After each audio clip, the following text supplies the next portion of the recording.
अस्सलाम वालेकुम everyone. I hope आप सब ठीक ठाक होंगे। अल्हम्दुलिल्लाह हम भी बिल्कुल ठीक हैं। वेलकम बैक टू सेल्शीज़ लाइफ। छोटे छोटे हैक्स करना और जुगाड़ करना हम पाकिस्तानी मॉम्स की हैबिट होती है। जहाँ भी कोई क्लीनिंग टिप अच्छी लगती है या कोई हैक समझ में आता है तो ज़रूर उसको अप्लाई करती हैं। मैंने भी कुछ जुगाड़ सोचे थे और उनको अप्लाई करके देखा तो वाकई बहुत मैजिकल निकले। अच्छा, सबसे पहले जो हैक है ना वो इस वास के बारे में आपको बताऊँगी।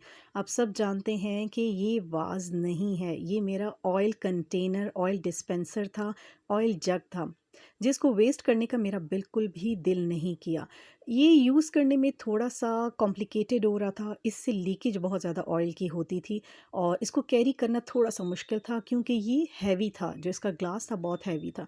तो मैंने इसको ऑयल साइड से हटा के वाज़ की शक्ल दे दी है। सेकंड हैक जो मैंने किया, मेरे पास मोर के पर थे बहुत सारे, तो जब तक मुझे फ्लावर्स नहीं मिलते अच्छे वाले रिलायबल प्राइस वाले, तो मैंने इसमें मोर के पर रख दिए। कितना बेहतरीन हैक हो गया, ये मेरा एक बेहतरीन डेकोरेशन आइटम बन गया। मेरे ख्याल से आने वाले को एहसास भी नहीं होगा कि ये ऑयल जग था और इसको मैंने वास की शेप दे दी है, बिल्कुल लगता ही वास की तरह है। तो ये कॉर्नर इससे बड़ा प्यारा सा डेकोरेट हो गया था। अच्छे फ्लावर्स इंशाल्लाह मिलते हैं तो वो इसमें सेट करेंगे, लेकिन मुझे ये मोर के पंख भी इसमें बुरे नहीं लग रहे थे। सेकंड हैक आपको बताऊंगी, बहुत ही ज़बरदस्त। हमारी जो हेल्पर्स इस्त्रियां करती हैं या अक्सर हमारी अपनी जो गलती होती है ना, हम लोग आयरन बहुत गर्म करके उसको चादर पे छोड़ देते हैं। अच्छी से अच्छी चादर लेके आएँ, अच्छा सा अच्छा यहाँ पे कोई भी कवर लेके आएँ, लेकिन वो आयरन की वजह से जल ज़रूर जाता है। जैसे मेरी ये सेकंड चादर है जो कि हेल्पर इस्त्रियां यहाँ पे रख रख के ना इसको जलाई जा रही है। पहले मैंने ब्लैंकेट यहाँ पे डाला हुआ था जो कि घर में वेस्ट पड़ा हुआ था, उसको भी बहुत बुरी कंडीशन दे दी है, सारा ही उसको जला दिया है। इवन कि एक साइड से वो इतना हो गया था कि फटने लग गया था। ख़ैर उसको मैंने रिमूव नहीं किया क्योंकि आपकी आयरन टेबल ना जब तक सॉफ्ट ना हो तो मज़ा नहीं आता कपड़े प्रेस करने का। मैंने कंबल के ऊपर डाल दी है चादर। इस चादर के ऊपर अब मैं डालती हूँ ये वाला मैट। अगेन वही प्रॉब्लम कि इस्त्री जब गर्म होती है तो वो चीज़ों को जला देती है, क्योंकि ये लोग आयरन करते वक़्त ना आयरन को यूँ ही छोड़ देते हैं। तो इसके ऊपर भी एक स्टेन मुझे नज़र आ गया था। मैंने कहा ये प्रॉब्लम तो सॉल्व होने वाला नहीं है, क्यों ना इसके लिए कुछ ना कुछ सोचा जाए। सो हम सब के पास ना इस तरह की ग्रिल ज़रूर होती है। जिन जिन के घर में बेकिंग अवन है उनके अंदर ये ग्रिल ज़रूर होती है। मेरे पास भी थी और ऑब्वियसली इस्तेमाल तो होती नहीं है। सो मैंने सोचा इसको हम जैसे कि आयरन करने वाले ना रखते हैं ना अपनी इस्त्रियाँ ऐसे स्टैंड के ऊपर, तो एज अ स्टैंड हम इसको अब यूज़ करेंगे। जितनी भी इस्त्री गर्म होगी, कुछ भी हो जाए, इस्त्री को उठा के रखना है आपने स्टैंड के ऊपर। तो अब हेल्पर को मेरी तंबीह है बड़ी स्ट्रिक्टली कि आपने इस मैट को नहीं जलाना, क्योंकि ये मैंने बिल्कुल न्यू डाला है। आपने इस्त्री करनी है और इस स्टैंड के ऊपर रखनी है, सारी हीट स्टैंड ले लेगा, कहीं से कोई मैट या चादर नहीं जलेगी। ऐसी प्रॉब्लम्स के सॉल्यूशन हमें खुद ही ढूंढने पड़ते हैं और ख़ुद को सेटिस्फाइड करना पड़ता है। हैक नंबर 3, आपके पास अगर ऐसी शुगर पॉट्स हैं जिसमें चूंटियां आराम से एंटर हो सकती हैं तो बहुत प्रॉब्लम होती है। मुझे भी इस शुगर पॉट से थोड़ी सी उलझन इस लिहाज से हो रही है कि इसकी जो लिड है वो टाइट नहीं है। अच्छा जी, इसका बहुत आसान हल मैं आपको बताऊंगी, चूंटियां भगाई कैसे जा सकती हैं। सबसे पहले तो इसको करते हैं हम रीफिल। इसमें चीनी डालने के बाद हम क्या करेंगे जिससे चूंटियां इसमें एंटर नहीं होना चाहेंगी। बड़ा प्यारा सा एक्रेलिक में बना हुआ ये पॉट है, 3 बॉटल्स का सेट है, मुझे बहुत अच्छा लगा था। लेकिन किचन में ऐसी ओपन चीज़ें हम नहीं रख सकते क्योंकि चूंटियाँ फ़ौरन अपना रास्ता बना लेती हैं। अच्छा, आपने चीनी डाल दी, हाफ़ आपने शुगर पॉट भर दिया, अब आपने ये करना है कि उसमें चंद लौंगें डाल देनी है। आपको पता है हमारे किचन में ही इतनी सारी अज्ज़ा हैं जो कि मेडिसिन का काम देते हैं, और लौंग ऐसी मेडिसिन है ना जिससे मच्छर, मक्खी, चूंटी भागती है, इसकी इतनी तेज़ स्मेल होती है। इवन कि आपके दाँत के दर्द में, आपकी जो कंजेशन बच्चों को हो जाती है उसमें भी लौंग बहुत ज़बरदस्त है। अब तो लोग हेयर ऑयल भी इसका बनाने लग गए हैं, इसके इतने फ़वाइद हैं। तो फ़िलहाल हम अपने हैक की बात करते हैं कि आपने हाफ़ शुगर पॉट भर लिया, उसमें आप डाल दें 8-10 लौंगें, उसके ऊपर और चीनी डाल दें।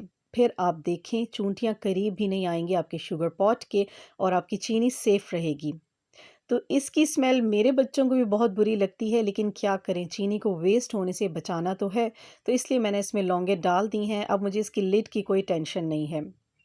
हैक नंबर 4 की बात करूँ तो बहुत ईज़ी हैक है ये, अगेन आपके किचन से रिलेटेड है, मीठा सोडा। इतना बेहतरीन ये आइटम है ना हमारे किचन का, ज़बरदस्त हर चीज़ को क्लीन करने में, स्मेल ख़त्म करने में, चीज़ों को गलाने में बहुत ज़बरदस्त चीज़ है। अच्छा, प्लास्टिक बॉटल्स हम सब यूज़ करते हैं लेकिन अक्सर उनके बॉटम में काई जम जाती है। सबसे पहले तो मैं कहूँगी कि ठीक से अच्छे वाले ब्रशेज़ लेके आएँ जो बॉटम की अच्छे से क्लीनिंग कर सकें। छोटे ब्रशेज़ नहीं साफ़ कर सकते बॉटल्स को। उसके बाद ये जो मैजिकल क्लेंज़र है ना, इसका थोड़ा-सा इस्तेमाल हम करेंगे। इसकी चुटकी, 2 चुटकी लेके आपने अपनी प्लास्टिक बॉटल्स में या बच्चों की स्कूल बॉटल्स में डाल के रख देनी है। रात को डाल के रख दें या आप 2-3 घंटे पहले जब बोतलों को रीफ़िल करना चाहें ना साफ़ पानी से, उससे पहले थोड़ा-सा सोडा इनमें डाल के रख दें। पानी इसमें ऐड करें और अच्छी तरह शेक करके छोड़ दें। आप देखेंगे अगर नीचे काई लगी हुई है या बॉटल्स में स्मेल आ रही है तो वो सब दूर हो जाएगी। ये हैक तो 100% टेस्टेड है और बेहतरीन है। आप लाज़मी इसको ट्राई कीजिएगा। बोतलों से हर तरह की स्मेल ख़त्म हो जाएगी और साथ-साथ काई भी बहुत ईज़िली ख़त्म हो जाएगी। इसके बाद आप बोतलों को अच्छे से ब्रश से वॉश कर लें, फिर देखें बोतलों में कितनी शाइनिंग आ जाती है।